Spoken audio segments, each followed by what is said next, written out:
मूल्य मार्गदर्शनामध्ये जाऊ.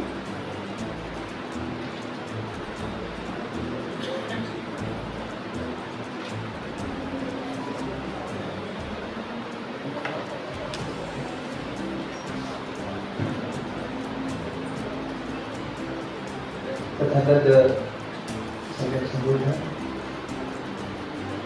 ईश्वराच्या बाबतीत मंचस्थ आजच्या या कार्यक्रमाचे अध्यक्ष होण्यासाठी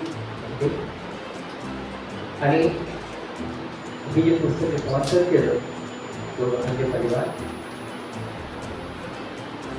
त्यांच्या अनुषंगाने आपण इथं आलो आणि ह्या पुस्तकाला जी एक सुंदर मुखपृष्ठ दिलं आणि याला जे बोलकं केलं म्हणजे बोलकं केलं पुस्तकाला बोलकं करायचं असतं म्हणजे पुस्तकात म्हणजे तो वाचताना त्यांनी समजच झाला पाहिजे म्हणजे बोलकं करायचं काम प्रधानी केलं. तर आपण सर्वांचे अभिनंदन. आणि ह्या पुस्तकाच्या विमोचनासाठी मला जे बोलावलं त्याच्यात मोठा हात आहे छायाताईचा. त्यांनी मला साठी म्हणजे सरांना सांगितलं. सरांनी मला हा इथे एक प्रकारचा संधी दिली मला एकमेकांसमोर मला बोलायचं. विशेष म्हणजे या पुस्तकाच्या बद्दल जी गुणाजी बोलली तिच्याशी जे सगळं सहमत आहे. त्यात दुसराच पाठ आहे की हे जे पुस्तक 194 प्रकरणाचं पुस्तक याच्यातले प्रकरण 8 तिथे बुद्ध पहिल्यांदा शिक्षा घ्यायसाठी सुरुवात करतो आणि त्यानंतर बुद्ध होता तर बुद्ध होताना दिसतात 28, 29, 30, 31, 32 आणि 33 प्रकरणापर्यंत. आणि हे पुस्तक लिहिलं आहे मुलांसाठी. पुस्तकाची भाषा फारच सुंदर आहे कारण बुद्धाने धम्म ह्या पुस्तकाचं मूळ जे आहे ते अश्वघोषाच्या बुद्ध चरितामध्ये आहे. आणि बुद्ध अशोक जेव्हा लिहितात इतक्या सुंदर कल्पना उपमा अलंकार आणि ते असं बांधून ठेवतात. तर अश्वघोषाने जे बुद्धदेव त्याचा जो अनुवाद बाबासाहेबांनी याच्यात वापरला याचा कमाल आहे. फार सुंदर शब्दांची त्यांनी याच्यात म्हणजे वापर केला. तिसरी गोष्ट की जर हे पुस्तक मुलांसाठी आहे आणि मुलांनी याच्यातून शिकायचं मला ते बुद्धानी धम्म नागपूरमध्ये सगळ्यांच्या घरी आहे असं एकही जर नसेल की ज्याच्याकडे बुद्धानी धम्म नसेल. कारण आम्हाला माहिती आहे की जेव्हा आम्ही शिकत असतो नोकरीला लागले होतो तेव्हा यांनी उपक्रम सुरू केला शाळेदारांनी की आपण काढूया. सगळ्या लोकांनी पैसे वगैरे देऊन आपण ते पहिली प्रत काढली. तर आज सगळ्याकडे बुद्धानी धम्म आहे आणि बुद्धाने धम्म येऊन सगळ्याकडे केल्यानंतर त्या बौद्ध संस्कृती आपल्याकडे आली काय प्रश्न हा आहे. आपण खरंच बौद्ध झालो का प्रश्न. आणि हे दोन्ही प्रश्न अत्यंत गंभीर आहे. आणि गंभीर याच्यासाठी आहे मला 1 वर्ष होत आहे नागपूरमध्ये. तत्पूर्वी मी उत्तर प्रदेशमध्ये होतो. उत्तर प्रदेशमध्ये मी लोकांना धर्म शिकवला तर तो तिथे मला काही कठीण नाही केलं. त्याला ती पंजाबी होती. मला लोकांकडे जाता आलं. मी नोकरी करताना लोकांमध्ये घेत जात गेलो. चॉकलेटेसांनी मला गावात द्यायचा. परिणाम असा झाला की बरेच गावाच्या गाव बदलले आणि बरेच लोकांनी बुद्ध धर्म स्वीकारला. म्हणजे स्वीकारला त्यांच्या जीवनात आणला. आणि पाटील पटेल यादव कुर्मी पासी चौहार बिंद अशा कित्येक समाजापर्यंत मला जाता आलं. एक मोठं पद असल्यामुळे मला फायदा पण भेटला. त्या ठिकाणी मोठ्या उच्च पदावर आपण जेव्हा बोलतो लोकांकडे जातो तेव्हा त्या लोक ऐकतात. काही फायदा असतो ऐकते कोणाला. पण आता इथे नागपूर सारख्या बुद्धिवंत म्हणणाऱ्या शहरांमध्ये एक वर्षाच्या अवधीत म्हणायचं की बऱ्याचशा बुद्ध विहारांमध्ये खूप सारे गुण आहेत. बरोबर आहे. बनते राहायला त्यावेळी बुद्ध विहार बनले. दुसरी हे पण मोठे आपले प्रश्न आहे. मी प्रश्न मांडत आहे आणि स्वरूप पुस्तकाला पण घेणार. मग हे पुस्तक आणि मायबापांच्या मनामध्ये काय आहे, पालकांच्या मनामध्ये काय की माझा मुलगा इंजिनियर, डॉक्टर किंवा चांगल्या पदावर जावं हा. त्यामुळे मायबाप आपल्या मुलांना नीटची तयारी आणि डॉक्टरची किंवा डॉक्टर पाठवतात. बरोबर आहे, वाईट नाही तर. प्रश्न हा की आता हा संस्कारक्षम जो हा गट आहे, यासाठी पुस्तक लिहिल्या गेल्या 8 ते 16. आणि मी जेव्हा बघतो बुद्ध 8व्या वर्षी आपलं पण शिक्षण घेणं, आपण 6व्या वर्षी घेतो, ठीक आहे. आणि बुद्ध जेव्हा मी बघतो बुद्धाचं सरांनी हा सुद्धा लिहिलं की बुद्ध जेव्हा 8व्या प्रकरणामध्ये लिहितात की बुद्ध जेव्हा सगळ्या प्रकारच्या शिकवायला लोक ज्या एक आधार कलामांचा शिष्य बुद्धाला समाधी शिकतो. आणि इथूनच बुद्ध व्हायला सुरुवात. हे 8वं प्रकरण. जो व्यक्ती वयाच्या 8व्या वर्षी समाधी शिकते तो मग समाधी लागायला सुरुवात करतो. आणि मग त्यानंतर जे प्रकरण आहे, मग बुद्धाला मोहपाशा टाकण्यासाठी ज्या स्त्रिया येतात लोक करतात, तो विरत होत राहतो आणि शीलाचं पालन करतो. हा शीलवंत व्यक्ती जेव्हा समाजात उभा होतो, तो एका राष्ट्राच्या राजाचा मुलगा असतो आणि वाद होतो आणि त्याला जो कलाटणी व्यक्तीने तो परिवार बनतो. म्हणजे योग्य माणसाला योग्य वेळी एक पुश भेटलं आणि तिथूनच बुद्ध परिवार म्हणून घर सोडतात. आणि परिवार म्हटलं की मला एक कहाणी आठवते. ती उपनिषदामध्ये आहे. असा सुंदर मार्मिक कहाणी. ती कहाणी अशी आहे की याज्ञवल्क्य एका राजाकडे जातो आणि तो परिवारक असतो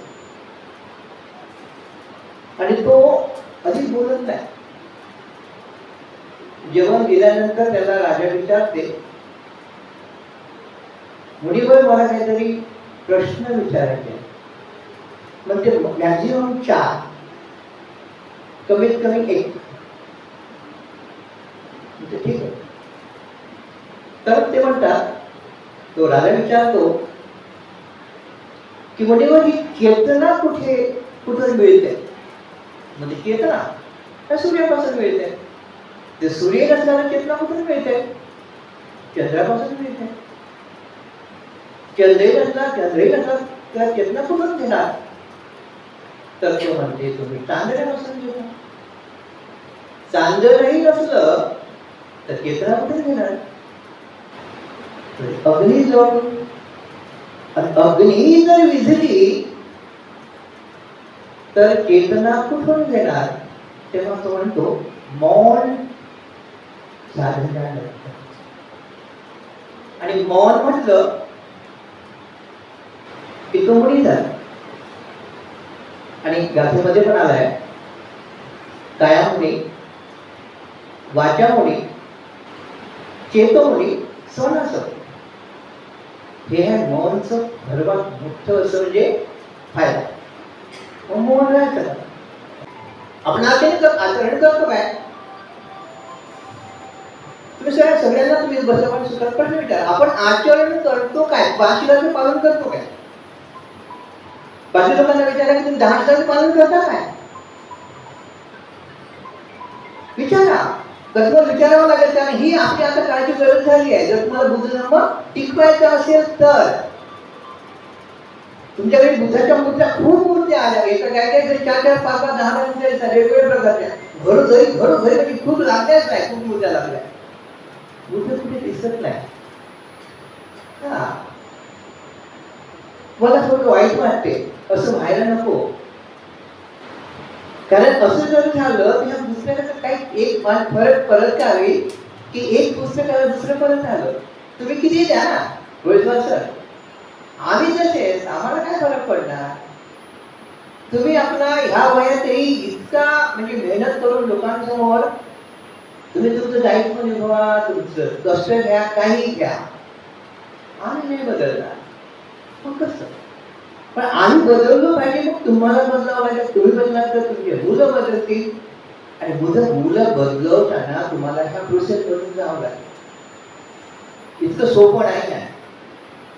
आणि त्यामुळेच एक जो फार म्हणजे विद्वान आहे आणि त्याला मी बरेचदा कोट करतो, तो तुमच्या आमच्या सगळ्या प्रश्न विचारतो. अमेरिकेतून तो व्यक्ती आला, अमेरिकन युद्धाच्या नंतर, राजक्रांतीनंतर तो बौद्ध धर्माचा अभ्यास करायला लागतो, फिलॉसॉफिकल सोसायटीचा मेंबर बनतो, बुद्धिस्ट होतो, आणि बुद्ध धर्माच्या अभ्यासासाठी तो श्रीलंकेत येतो. त्याचं नाव आहे कर्नल नील हेनरी ॲल्कॉट, स्टील हेनरी ॲल्कॉट. आणि तो तेव्हा शिकल्यानंतर तो एक पुस्तक लिहितो, मार्मिक पुस्तक. तुम्ही वाचायला पाहिजे, मी वाचायला, सगळ्यांनी वाचायला पाहिजे. त्या पुस्तकाचं नाव आहे बुद्धिस्ट कॅटेचिझम. एक प्रश्न, त्यातून 10 डेट देतो. जगप्रसिद्ध पुस्तक. तर त्याच माणसाच्यामुळे 25 जो भेटला, त्याच माणसाच्या प्रयासामुळे पाडला. त्या माणसानं या तिन्ही लोकांना एकत्र करून एक हा फ्लॅग 25 बनवला. आणि तो म्हणतो, पहिला प्रश्न विचारतो आणि मोठा मार्मिक प्रश्न विचारतो, तुम्ही जर बौद्ध झाले असले तरीही, तुम्हीही जन्माने बौद्ध झाले असले तरीही तुमची मुलं बौद्ध आहे हे तुम्ही गृहीत धरू नका, मानू नका आणि लोकांना सांगू नका. कारण जन्मानं कोणीही बौद्ध होणार नाही. बुद्धाचा मुलगा बौद्ध होणार नाही. हिंदू होऊ शकते, लक्षात घ्या. अजून आहे, मुसलमानाचा मुलगा मुसलमान होऊ शकते, ख्रिश्चनाचा मुलगा ख्रिश्चन धर्म आहे, बौद्धाचा मुलगा बौद्ध नाही होऊ शकत. बौद्ध ही परंपरा आहे, म्हणजे प्रोसेस आहे बौद्ध होणं. प्रोसेस टाकावं लागणार स्वतःला. तुम्ही पाहता काय? मी थोडं कडक प्रश्न विचारत आहे, खरं प्रश्न विचारत नाही, त्याच्यावर ठेवत आहे, मांडत आहे. पण तुम्ही आहे का? तुमच्या बापाने तुम्हाला जर धर्म जर दिला तर आहे का? तुम्ही आपल्याला झोपा, मी कधी डोळे मिटवून त्यासाठी डोळे म्हणतो, कारण डोळे आपण जेव्हा पाहतो डोळे उघडून तेव्हा खूप सारे लोक दिसतात, पण आपण आपल्या मनाला मुद्रत नाही. पण डोळे बंद करून किमान स्वतःला बघा. त्या महामानवाचे एवढे मोठे उपकार आपल्यावर धम्म दिला, तो आपण आपल्या जीवनात उतरवत आहे की नाही, कितपत उतरवतो. तुमची छान निघेल आणि तुमच्याकडे पाहण्याचा दृष्टिकोन बदलेल. केवळ फक्त महाराष्ट्राचा नाही, भारत जगाचा बदलेल. तुमच्या जबाबदारी बाबासाहेबांनी टाकली आहे, आणि ही जबाबदारी तुम्हाला व्हायची आहे, आणि ही धम्मक्रांती घेऊन आहे. या जागेचं खूप महत्व आहे. नागपूर शहर आहे. मला उभं होताना तो विचार, मी जेव्हा यांना बोलतो, कोणाला बोलतो, तेव्हा मला जसं वागावं लागतं. मी यासाठी बोलतो कारण मी आधी बोलतो, मी जसं पहिले मी अभ्यास केला, खूप भाषण दिले, नंतर कळले की मी बोलतो पण करतो कुठं. मग करणं सुरू केलं, आणि करणं सुरू केलं, बोलणं सुरू केलं. कारण मला त्याची 4-5 वर्ष मला स्वतः तसं व्हावं लागलं. आणि तेव्हाच बोली, तेव्हा मी काही. आणि त्याच्यामुळे तुम्हाला जर वाईट वाटलं असेल तुम्हाला, तर मला माफ करावं. पण माफ करण्यापेक्षा चिंतन करावं, कारण मी तुमचा काय तुमच्या पोचडीकडे बोलत आहे. तुमचाच आहे, तुमच्यातूनच आलेला मी एक आहे. माझ्या मित्र बसले, अशोक आहे, त्यांचे आहे, बाकी सगळे लोक आहेत. तर असं समजू नका की मी काहीतरी म्हणजे असं वेगळं बोललो की तुम्हाला परत एक हलवून थोडंसं झगझोर करू, म्हणजे आपल्याला हिंदीमध्ये झगझोर करणार आहे. हलवून चाललोय की तुम्ही हे पुस्तक मनापासून वाचा. अत्यंत सुंदर पुस्तक आहे. 194 प्रकरणाचं आहे आणि प्रत्येक याच्यात छान पैकी म्हणजे फोटो सुद्धा आहे. थोडं थोडं वाचा, थोडं थोडं वाचून श्रद्धेनं वाचा. श्रद्धे आणि प्रज्ञा ह्या दोन्ही तुम्हाला पुढे नेणारे दोन पाय आहेत. दोन्ही सोबत ठेवा. श्रद्धा नाही हे म्हणून प्रॉब्लेम होत आहे. पण आपण विरोध करायला लागलो. विरोध कशाला करता? ध्यान करायला ध्यान करूया. अभ्यास करा. नाव मिळवण्या या मुलांनी नाव मिळवा. पण आचरणीय धम्म रुजवा. कारण जर तुम्ही आचरणीय धम्म जर रुजवला तर बाबासाहेबांनी जसं म्हटलं तुम्हाला धम्म देत आहे असं होऊ नये. तुम्ही दिलेला धम्म त्या लोकांनी मागे नेला हा काळा समोर घेऊन चाला. तुम्ही आर्थिक प्रगती भरपूर केली, सामाजिक प्रगती भरपूर केली वाटते, दिसते मला. पण जे सांस्कृतिक प्रगती व्हायला हवी होती का धार्मिक प्रगती आपल्याला व्हायला हवी होती ती पण मागे आहे. असं नाही म्हणत की काहीच नाही झाली, हा माझा अधिकार नाही आहे म्हणू नये, कारण आपण प्रगती केली आहे.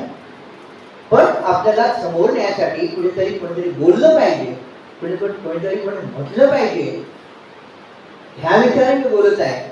त्यामुळे मला ही संधी तुम्हाला सगळ्यांसमोर दिली, आयोजकांचं, सरांचं, छायाताईंचं मी परत आभार मानतो, कृतज्ञता ज्ञापित करतो त्यांच्या प्रती. आणि ह्या लोकांच्या परिवाराने हे तुमच्या पुस्तक दिलं ही एक नवीन एक परिपाठी पायंडा पाळला आहे लोकांसाठी. तुम्ही असे पुस्तकं आणखी आपल्या म्हणजे आई वडिलांच्या नावाने जर तुम्ही देत गेले तर लोकांपर्यंत पोहोचतील. धम्माचा संघाचा विकास होईल आणि ही परंपरा पण आपण घेऊन जाऊया. आणि सरांच्या आपण ह्या सुत्य प्रयासाला आपण प्रणाम करूया. कारण ह्या वयात इतकं काम करणं सोपं नसते. तर तुम्ही मला ऐकलं आणि त्याच्यामुळे मी तुमचा फार आभारी आहे आणि मी तुमची रजा घेतो. नमस्कार. जय हिंद, जय भारत, जय भारत.